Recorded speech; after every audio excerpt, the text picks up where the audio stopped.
I follow a line of people onto the plane. The hostess smiles at me, but it looks strained. I smile back, and it looks just as bad. She checks my ticket and then lets me on. There's something claustrophobic about planes. Always has been. It's even worse on red-eye flights like this one.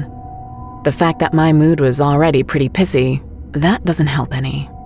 This isn't a trip for fun. I'm heading to a funeral. My aunt has passed away. She raised me. I'm just grateful that my favorite seat on the plane is open. Because there are so few people on board, I just help myself to it. The left side of the aisle in the very back row, right next to the window. It's dark out, enough so that the terminal seems disturbing to look at. Everyone else sits up front, or in the middle. We're scattered around. The only people sitting next to each other are an older couple at the very front of the plane. They look seriously in love. I pop my headphones in. Within the next 40 minutes, the plane is taking off, and all electronics are shut down. My ears pop. My stomach lurches. I close my eyes as I'm pressed back into the seat, and I hear a strange whispering in my ear when I do. My eyes snap open and I twist around, but the plane's restroom is directly behind me. No other seats, and just enough space for someone to stand while they wait their turn. I swallow, hard. The plane is starting to level out. The flight attendant brings out a pushcart with drinks on it. I take a whiskey, over ice, and she keeps going. Silence falls over the plane once more. I close my eyes, try to focus on breathing and relaxing. But as soon as my eyes close, I hear it again. The whisper is so soft that I can't even make out the words. I keep my eyes closed, certain that it's just a trick of my imagination. And then I feel the cold breath on the back of my neck.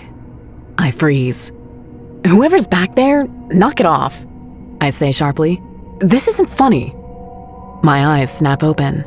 I twist around expecting to see a kid or something standing behind the seats, but there's no one. A chill runs down my spine. Fingers brush over the back of my knuckles. I lift my hand. A cold weight presses it back down. Someone leans close to me. I can't see them, but I can feel them. They press their lips to the outside of my ear. "The man in the first row has a gun," says the whisper.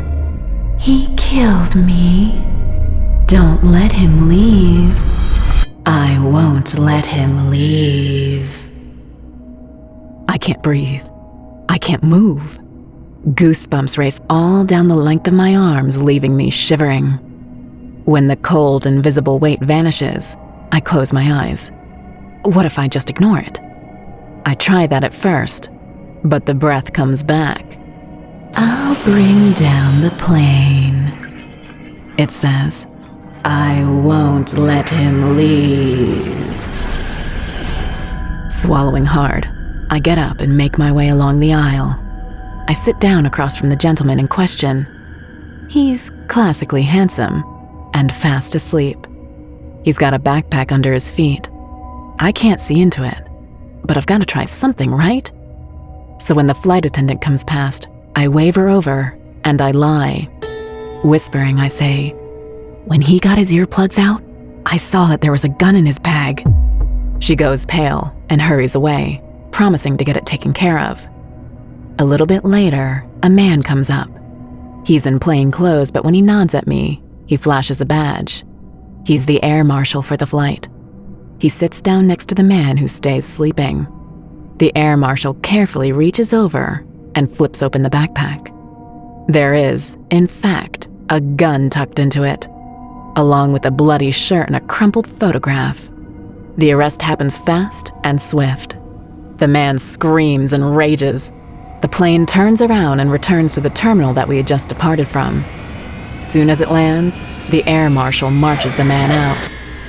The picture is left on the ground. I wait for everyone else to get off the plane and then I walk over to it, bending down and picking up the picture. I run my thumb over it, looking at the glossy but worn and ripped image. There's a woman. She's smiling and lovely, with blonde hair and a scar on the back of one hand. She's standing next to the man that was arrested. As I stand there, looking at the picture, a cold breath hits the back of my neck. "Thank you," whispers the voice from before. "Thank you for not letting him leave." And then it fades away, voice and chill entirely. I set the picture back down for the evidence team to collect later on, and then turn and make my way through the plane aisle and down the walkway, back into the terminal proper. It's impossible to ignore what's just happened. The fact that a ghost just had me help her. That someone spoke to me from another realm on that plane.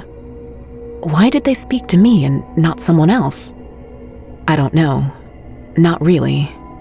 Maybe it's because my own aunt just passed away, and I was thinking heavily about the departed. Maybe I was just the only one that listened when she went down the line asking for help. I'll never get an answer to that question. But I suppose that I don't really need one. I'm just grateful that she's not going to bring any planes out of the sky while she seeks her revenge.